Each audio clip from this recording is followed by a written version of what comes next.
I just recorded the entire prediction video without pressing record. Ladies and gentlemen, my name is Cam.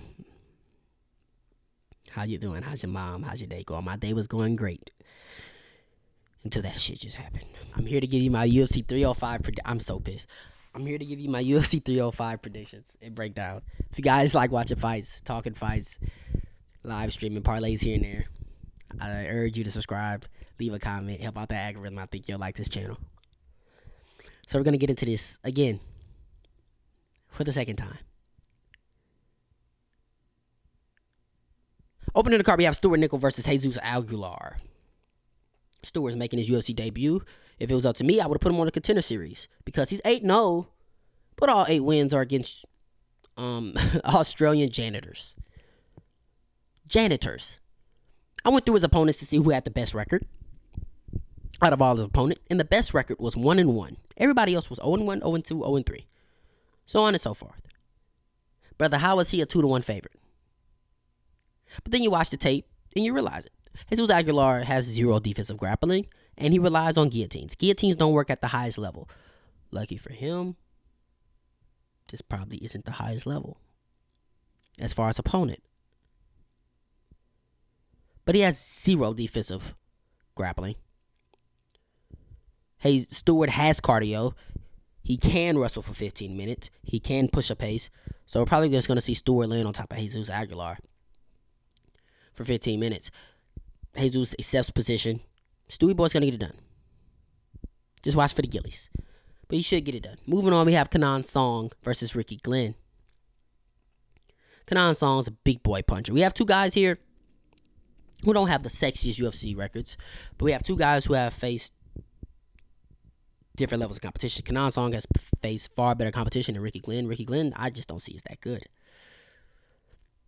Kenan Song's a guy who can put anybody on skates. He has big power. Mediocre takedown defense, he's not going to need it. You can put anybody on skates. He's famously known for almost KOing Ian Gary. And then his dumb ass decided to grapple. Ended up getting KO'd later. Ricky Glenn's more volume. He has more volume than Kenan Song. I don't think he can win a dogfight, though. His wrestling isn't good enough to win with grappling or to take Kenan down. So Kenan Song's probably going to get KO here. Yeah, Ricky Glenn's not that good. Picking Kenan Song by KO round 2. I'm feeling that. And it's going to be a lot of these guys aren't that good in this video because we have Tom Nolan versus Alex Reyes. I'm not even sure if Alex Reyes' body is meant to be fighting anymore with the health issues that he's been going on. But he took 6 years off, came back, got KO'd in the first round. Now he's fighting again. I don't know why this fight is even sanctioned. I wouldn't let Alex Reyes fight. Dominic Reyes' little brother. Tom Nolan, he's long. He's 6'3". He's not that great. He's 6'3" for the lightweight division, which is crazy. But he only has a 73-inch reach advantage. Those some long-ass legs. But I don't think he's that great. But I don't think it's going to matter. He's going to run through Alex Reyes, probably in the first round. Yeah, we're not going to take too much time on this. Kind of like how my Micah Chiesa and Tony Ferguson picks were. We're not going to take too much time with this. The next one as well, Herbert Burns versus Jack Jennings. Jack Jennings is going to brutalize Herbert Burns. Herbert just married Burns. Why in the fuck is he still in the UFC? Why does he still have a contract? Jack's a fucking savage. Underrated wrestler, but don't wrestle. Don't do that. Don't do that. If Jack can stuff some takedowns because Herbert cannot wrestle, Herbert probably spit his mouthpiece out and jump over fence and leave. Middle of the round. I'm telling you right now, if Herbert Burns shoots 2 takedowns and they both get stuffed, he's spitting his mouthpiece out and he's grabbing his fucking ankle and he's rolling around on the ground. Okay? Herbert, you need to go, you not even a UFC jiu-jitsu coach. You need to become a jiu-jitsu coach for like little kids. Like preteens and shit. You could teach them some things. Just don't teach them how to butt scoot. Because all you know how to butt scoot. You know how to pull guard and butt scoot. He is dangerous off of his back. He is. But he's a quitter. Put a few punches to his face. give him a little adversity, give him the door, he's going to assume the fetal position. If not, and he's going to lay on his back and cry while his brother Gilbert Burns carries him out. If this was the medieval times, Herbert Burns wouldn't be able to perform in a gladiator's arena with the last name Burns. He would be stripped of that last name. Pick his Jack Jennings by finish. Now moving on to Casey O'Neal. Casey the Fraud O'Neal versus short notice Luana Santos. Okay. I don't think Casey's a fraud, but, well, she is. Watch this. All respect to Roxanne. But ever since I saw Casey go to a split decision with 40-plus-year-old Roxanne, who barely has a 500 record, I knew she was overrated, basically. I knew she was overrated. And since then, she's taken 2 L's. And now that she's taken 2 L's, she's kind of underrated now. Because Casey's a dog. She has heart. She has high volume. She gets hit to match it. She gets hit a lot. But she has high volume. She's not going to go anywhere. She has cardio. She's going to stay in your face. It's going to put pressure on you. Right? And if you could do that as a female and kind of impose your will, you can get far in WMA. You really can. She needs to clean up that striking defense. She needs to move that head a little bit more. She's added some wrestling to her game, even though she got subbed very quickly in her last outing. But she got rocked. Concussed. She didn't know where she was. It's cool. Luana, she's a patient and slippery grappler, right? And contrary to Casey O'Neal, I think she's a bit overrated nowadays because she's riding high momentum. She's looking good. But this is the highest level competition that she's ever faced in her career on short notice on the other side of the world, where we know her striking isn't that good. She punches from the hip with her chin in the air. So Casey's the far better striker. Luana has a little power, though. Gotta watch out for that. But Casey's the far better striker. And we know she has weight-making issues. And we know that she will gas. She will go all gas, no brakes early and fade in the later rounds. That's what I'm seeing that happens. And I'm seeing Casey not get pushed to the back of the fence, not getting her back on the fence to where Luana can use that judo to threaten her. And I'm seeing Casey just out-dogging her in this fight. As the later rounds come through, and as Casey isn't gassing and Luana is slowing down, I think Casey's just going to be punching her in the face more often than she gets punched in the face. I'm going to probably bet Casey plus 3.5 here. My pick is Casey O'Neal by decision. Moving on, we got Josh Culibao versus Ricardo Ramos. This is a tough one for me because Josh is a solid striker. Use a little dirty boxing in there. Has some solid power. Okay, take down the fence. 0 offensive wrestling, though. 0 offensive wrestling. And can't be chinny. Ricardo Ramos, he has overrated BJJ. I say his BJJ is overrated because if you have great BJJ, you're not getting caught in guillotines. You're not. Because I just said guillotines don't work at the highest level. So your BJJ is overrated. He can make some scrambled eggs, though. Make some scrambled eggs. I think this fight should be closer to a pick'em than a 2-1 or 3-1 favorite for Josh Culibao, but I'm going to pick Ricardo Ramos. I don't think he's going to have to do any defensive grappling, and it's going to be up on the feet, and he could probably secure some himself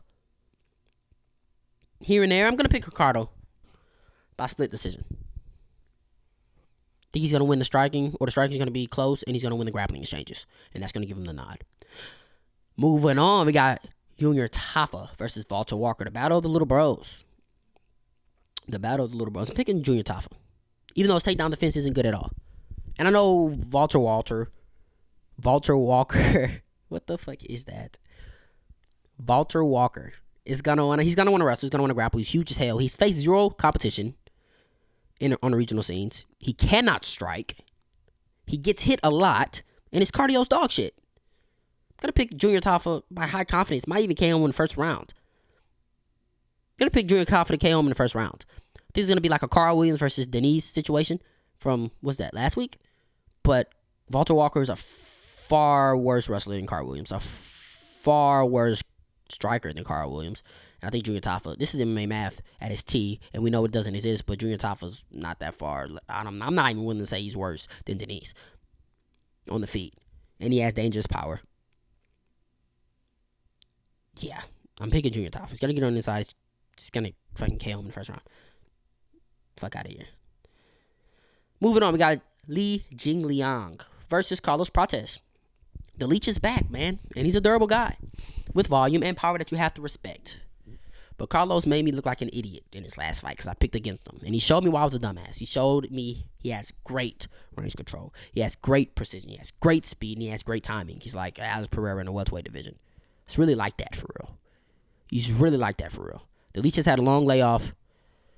Carlos is a lethal sniper, man. This should be Carlos Prates all day, every day. I just don't know if he gets a KO.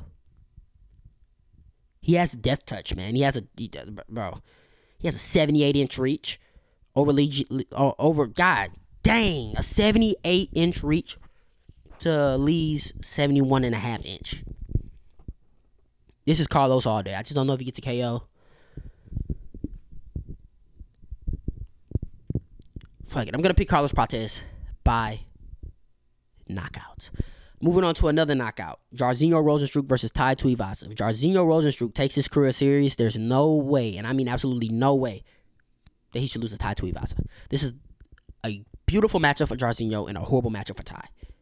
This is going to be a stand-up fight. This is heavyweight. This is a fist fight, and it only takes one. But this is tailor-made for Rozenstruik. Biggie boy, he's right underneath the elites of heavyweights, right? He's better than your Sergey Spivaks or your Marcin Tybors or your Tai Tuivasas, but he's not quite Ciryl Gane, Curtis Blades. See what I'm saying? He's too technical. He's too technical for Tai. That Muay Thai that he's been doing his whole life is too technical. He's going to light him up on the feet. He's longer. He's faster. It's heavyweight. So, power, Tai's chin is cracked, too. His durability has gone over. It's going, like, down. Down in every fight. It's deteriorating as we speak. We know he's still gonna bang. He don't give a damn. He ain't scared about getting KO'd. He go KO, you go get KO'd. He can get a KO here, but I'm not seeing it. I'm not seeing it at all. Yeah, no. Biggie boy should KO him within the first 2 rounds. He should. It really should be one and done. If you take your career serious, there's no way. Moving on to Dan Hooker versus Mateusz Gamrot. In this fight, we're going to find out who Gamrot really is. And I'm sorry, DP. You know you my GOAT. But I think Gamrot's a fraud. I got Dan KO and Gamrot. Now look. Mateusz Gamrot, we know his pressure. We know his pacing. He's like Merab in the lightweight division with less power and less durability. But we know his pacing. He's not going to stop. Right? And he can strike. He just has no power, so it doesn't do any damage. But he is fast. He can strike. Fast level changes. He's dangerous. Not really. He's very skilled. That's what I want to say. But he's not durable. And he doesn't have a good enough control to just keep Dan on his back. If Dan gets taken down, he's going to pop right back up. This is the best striker he's ever faced in his life. Other than those rounds he get with DDP when they training. And Rafael Fiziev, I'm not counting that fight. The most dynamic striker he's ever faced in his life. The most power he's ever seen in his life. Okay, maybe Armand Sarukian has more power, but that was a wrestling match. In other words, Dan's going to be threatened. Knees up the middle. He's probably going to kick him in the lips and KO him. We've seen Gamrot get hurt in every single one of his fights, damn near, I feel. And eventually, it's gonna not just you getting hurt. It's gonna be you getting put out. And I think Dan Hooker's the guy who's gonna put him out. I don't want to sound Gamrot's a 3-1, 4-1 favorite. I'm betting thank you, because that means Dan Hooker is plus 3.5 is plus money. I think Dan should win around because he's going to hurt Gamrot at least once in this fight. And I don't give a damn if he loses 3 minutes of control time on his back. If he hurts Gamrot, has him doing a boogie woogie or drops him or anything, that's his round. So, I had Rafael Fiziev beating Gamrot. And now I have Dan Hooker beating Gamrot. Maybe I'm fucking insane, but I just don't see how Mateusz Gamrot is just such a great, huge favorite in this fight. I'm not seeing it. Moving on, we got Kai Kara France versus Steve Erceg. Kai France, super underrated, man. Super underrated. And his last 2 fights have ended in unfortunate ways, right? He got robbed in his last fight against Amir Albazi. He beat Amir Albazi. And then he was in a razor thin close matchup with Brandon Moreno. Boxing, strike for strike, boxing for boxing, and then he gets caught with a liver kick. What can you do about it, right? But the fact of the matter is, he's a very good kickboxer. Solid power, great speed. Probably the most power in the flyweight division. And he ain't scared of a dogfight, and he's super durable. Steve Erceg, he's a grappler at heart who's fell in love with his striking as of late. And I think his striking is overrated. He's really durable. He's a great chin, as we can see. And I don't think as far as offensively striking is overrated because he's really good at countering. Really good at countering. Good counterboxing, but man, his head doesn't move off the center line, dude. He gets hit a lot, man. He gets hit a lot. I'm thinking of that. And his boxing's overrated because everybody KOs Matt Schnell. I love Matt Schnell, Louisiana born and raised. Everybody KOs Matt Schnell. And in that fight, Matt Schnell was touching him up, man. Kai France touch him up like that, it's going to be doing much more damage than Matt Schnell shots. Kai France is powerful and fast as shit. It's going to be harder to defend those shots, and he already doesn't move his head. I think he's going to get pieced up here. I think he's going to, if he gets this fight down to the ground, I think he's going to win because the striking should be close enough for the grappling to make the difference. But Kai France can hold his own in grappling. I don't think Steve Erceg is going to, he's much bigger than Kai France, yes, but I don't think he's, if anything, the short, stockier opponent is harder to take down than the longer opponent, if you ask me. But yeah, no. Not saying Steve Erceg doesn't have a chance, but I just don't understand how Kai France is just being written off. I think Kai France is going to be piecing him up in this fight, landing the clear, more damaging shot, better shots. Going to be faster. I think he's going to come out and steal that first round off the money, just off of pacing and speed and being aggressive alone. So I'm definitely gonna bet Kai France plus 3.5. I don't think nobody gets finished in this fight. Gotta pick Kai France by decision. Now on to the main event. I've gone back and forth damn near every day. Right, this fight has been on my mind for months. Ever since DDP actually won the belt from Strickland, it's like, okay, we know this fight's happening. And it's such a tough one. DDP's durable as all hell. Physical as all hell. And so much volume, so much eye candy, too. To where, if it goes to a decision, it's hard for him to not get the nod in a decision. He's a guy that's going to make you brawl him, even if you don't want to brawl. Even if you want to keep it cute, like Izzy's going to want to keep it cute. He's going to make you brawl him. But I think we need to dig a little deeper than just Sean Strickland walk down Izzy. So DDP's going to walk down Izzy because he's more powerful and he has more volume. So 2 + 2 is 4. 4 × 2 is 8.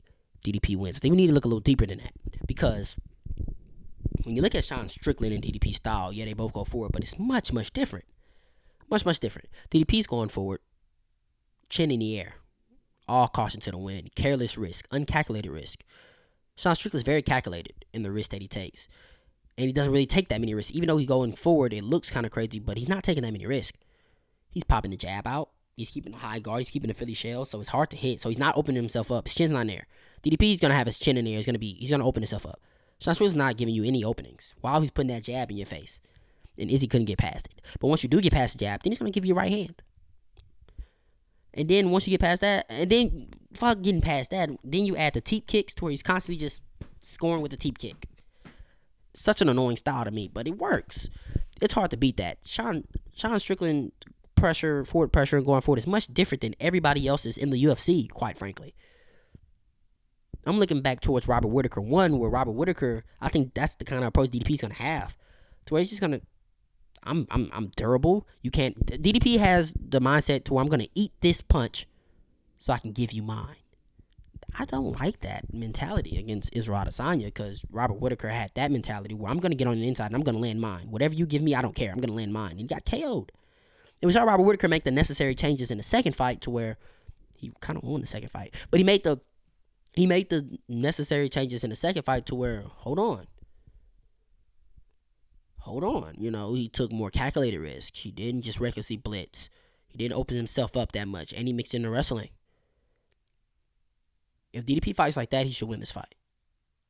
But I just don't think he's going to fight like that. He said he's going to KO Izzy in the third round. I don't think he's going to fight like that. I think he's going to be looking for that shot. He's going to be looking to impose his will on Izzy. And while he's doing it, he could be having. I think he's going to have success with it. But while he's doing it, he's going to be open.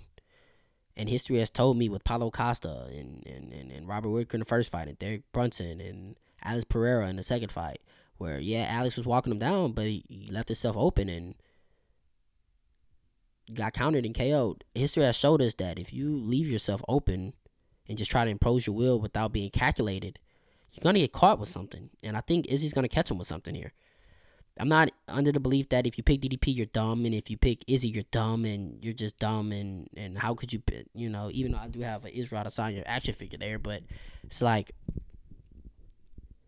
history has showed me you can't just leave yourself open and just expect to impose your will and just beat up Izzy without eating something.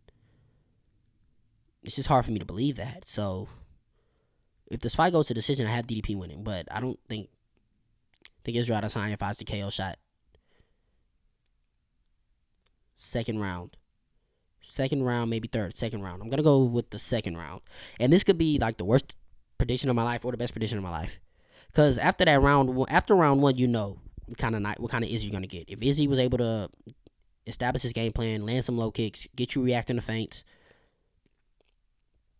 and things of that nature, make his reads, find his jab, then he's going to have a great night. But if his opponent establishes his game plan first in the first round, and Izzy doesn't get to make those reads, and maybe DDP gets to fight down to the ground in the first round, to where now Izzy's behind, and he needs to still make his reads, that's the hell of a difference.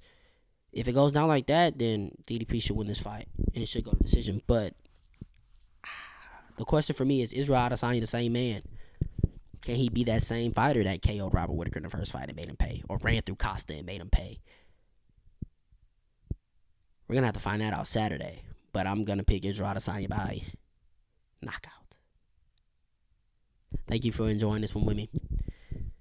If you enjoy fights, talking fights, watching fights, parlays, a few reactions, you'll enjoy this channel. I guarantee it. Comment, subscribe, help out that algorithm, please. Until next time, I'll be live for the fights. Till next time. You ain't got to go home, but you got to get up out of here.